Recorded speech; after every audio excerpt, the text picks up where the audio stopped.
Hello friends, dream girl का आने वाला एपिसोड बहुत ही इंटरेस्टिंग होने वाला है। जिसमें कोर्ट से बाइज्जत बरी होने के बाद में आयशा जैसे ही कोर्ट रूम के बाहर आती है तो सारा मीडिया और फ्रेंड्स उसके स्वागत के लिए दौड़ पड़ते हैं और उसके फ्रेंड्स उसको फूलों की माला पहना करके उसका स्वागत करने लगते हैं। आयशा सरीन के जिंदाबाद के नारे लगाने लगते हैं। सपोर्टर्स को इतना समर्थन देख करके खुश होने लगती है और सारे मीडिया के सामने सपोर्टर्स से कहने लगती है कि जिंदाबाद मेरा नहीं, आप लोगों का है, ये जीत मेरी नहीं, आप लोगों की है। आप लोगों की वजह से ही मैं इस इम्तिहान और मुश्किल की घड़ी से बाहर निकल सकी हूँ। आज मैं आप लोगों के सामने इस तरह जो खड़ी हूँ ना, सिर्फ 3 लोगों की वजह से। एक तो वो जो सबका ध्यान रखता है यानी ऊपर वाला, दूसरे मेरे पति मिस्टर मानव, और तीसरे आप सब लोग जो यहाँ पर मुझे सपोर्ट करने के लिए आए हैं, इतना प्यार करते हैं मुझसे। आप लोग ही मेरी हिम्मत है। और कहने लगती है कि सच बदनाम होगा, जुर्म भी सहेगा और एक पल के लिए हारा हुआ भी लगेगा, लेकिन अंत में जीतेगा भी सच ही।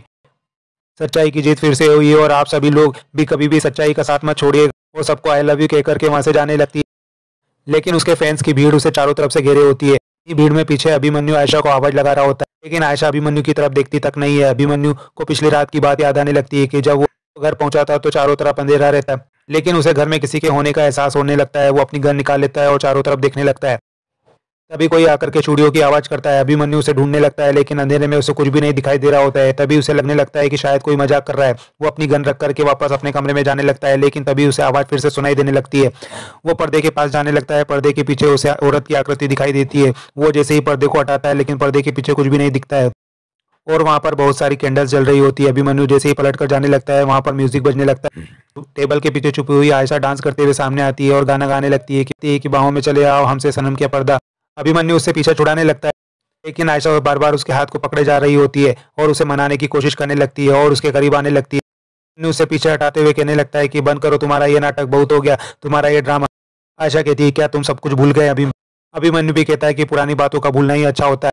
आयशा ये सुनकर के हंसने लगती है और कहती है कि आज तुमने मुझे आयशा कहा, मिसिस सरीन नहीं। पहले तो तुम हर बात में मेरा नाम लिया करते थे और जब भी तुम मुझे आयशा कहते हो ना तो मुझे बहुत अच्छा लगता है। अभी भी कहने लगता है कि तुम्हारी यादें से मेरी अमानत है, इस पर तुम्हारा हक नहीं है, और गुस्से में वहां से जाने लगता है।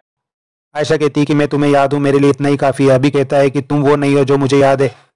आयशा पीछे से आकर के अभिमन्यु से लिपट जाती है और कहने लगती है कि याद है एक बार जब मैं छोटे से बिल्ली के बच्चे को चुरा करके ले आई थी तो तुमने मुझे बहुत डांटा था और कहा था कि बिल्ली की माँ बच्चे को ढूंढती रहोगी, और कहा था कि जब जिंदगी में प्यार चला जाता है ना तो इसी तरह उसकी तलाश की जाती है, और ये भी तो कहा था कि तुम्हारी जिंदगी से प्यार कभी नहीं जाएगा।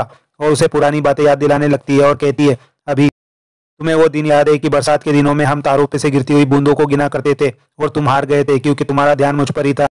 अभिमन्यु कहता है, मुझे जाने दो आयशा। आयशा उसे गले लगा करके कहने लगती है, क्या तुम्हें वो दिन याद है जब मैं तुम्हारे सीने पर सर रख करके सोहरा दिन सो जाया करती थी, लेकिन तुम जरा भी नहीं हिला करते थे, ये सोच करके कि कहीं मेरी नींद ना खराब हो जाए। अभिमन्यु कहता है कि तुम मेरा वक्त जाया मत कर, तुम्हारी बेवकूफ भरी बातों के लिए मेरे पास वक्त नहीं है, और वहां से जाने लगता है। तभी आयशा कहने लगती है, वक्त तो मेरे पास नहीं है, कल मेरे केस की हियरिंग है और मुझे लगता है कि मुझे सजा हो जाएगी। बस आज की रात में अपनी जिंदगी दोबारा जीना चाहती हूँ। अभी जैसे जैसे वक्त कम हो रहा है ना तो मेरी सांसें भी छोटी होती जा रही है। मैं एक लंबी सांस लेना चाहती हूँ तुम्हारे साथ रात भर। अभिमन्यु भी उससे कहने लगता है कि जब तुम मेरे साथ थी तो तुम्हारी परछाई बन करके था, लेकिन परछाई के साथ जिया नहीं जाता है। आयशा कहने लगती है कि परछाई तो साथ रहती है, बाकी सब लोग तो आते और चले जाते हैं। अभिमन्यु कहता है, परछाई का साथ मांग रही हो? रात के अंधेरे में तो अपना साया भी साथ छोड़ देता है। और कहता है, आयशा मेरे करीब मत आओ, क्योंकि हम दोनों के बीच की दूरी कभी खत्म नहीं हो सकती है। दोनों का जो रिश्ता था वो खत्म हो चुका है। तुमने मानव सरीन के साथ शादी कर ली, अब हमारे बीच में कुछ भी नहीं रह गया है। आयशा भी कहने लगती है, हाँ मैंने की मानव से शादी, क्योंकि जिंदगी से प्यार से नहीं चलती है। हर औरत की तरह मुझे भी एक घर चाहिए था, एक परिवार चाहिए था, लेकिन उसके बदले जो मैंने कुर्बानी दी है उसका क्या?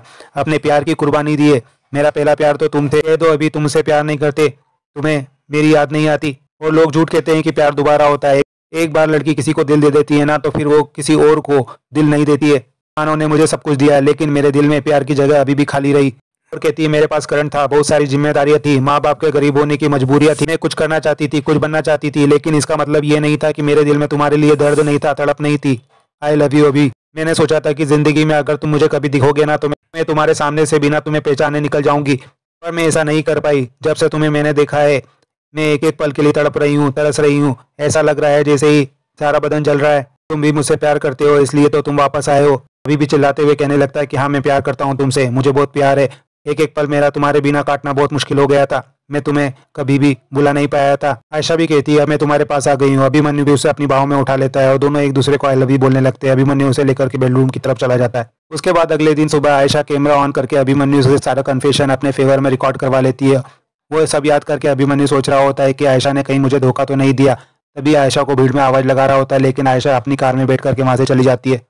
आयशा के जाने के बाद में लक्ष्मी भी मिस्टर माथुर और बुआ जी के साथ में कोर्ट के बाहर आती है। तभी आयशा के फ्रेंड्स उसे देख करके बुरा बुरा कहने लगते हैं और कहने लगते हैं कि आयशा जी ने तो इन्हें माफ कर दिया, लेकिन हम नहीं माफ करेंगे, और वहां पर पड़े हुए पत्थर उठा करके मारने लगते हैं। तभी एक पत्थर लक्ष्मी के सर पर आकर के लग जाता है। ये देख करके करण गुस्से में आ जाता है और चिल्लाने लगता है कि कौन है, किसने पत्थर मारा, आओ हिम्मत है तो सामने आओ। लेकिन कोई भी पब्लिक में से कुछ भी नहीं बोल रहा होता है। करण लक्ष्मी को लेकर के जाने लगता है। तभी भीड़ बेकाबू होने लगती है। पुलिस भी आकर के भीड़ को कंट्रोल करने लगती है। सभी लोग लक्ष्मी के हाय हाय के नारे लगाने लगते हैं।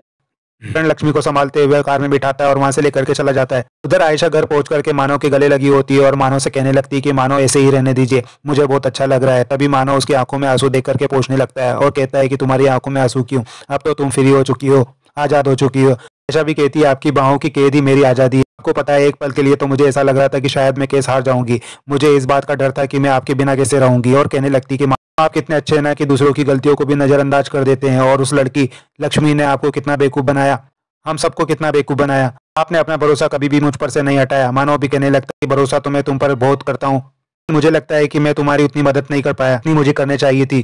तभी आयशा भी कहने लगती है कि मानो आप जो हमारी फिल्म तैयार हो गई है तो मुझे लगता है कि इसके चक्कर में हमारी फिल्म को भी अच्छी पब्लिसिटी मिल गई होगी। तभी मानव भी कहता है कि मैं तुम्हें एक बात बताना भूल ही गया कि हमारी फिल्म सारी टेरिटरी में बिक चुकी है और जो रेट हमारी मूवी को मिला है ना वो आज तक किसी भी मूवी को नहीं मिला है। ये सुनकर के दोनों खुश हो रहे होते हैं। तभी सर्वेंट आकर के उन्हें बताता है कि सर मिस्टर अभिमन्यु आए हैं आयशा मैडम से मिलने के लिए। ये सुनकर के आयशा परेशान होने लगती है। एपिसोड यहीं खत्म होता है। आगे के अपडेट के लिए चैनल के साथ जुड़े रहें और चैनल को सब्सक्राइब और लाइक करना ना भूलें। थैंक्स।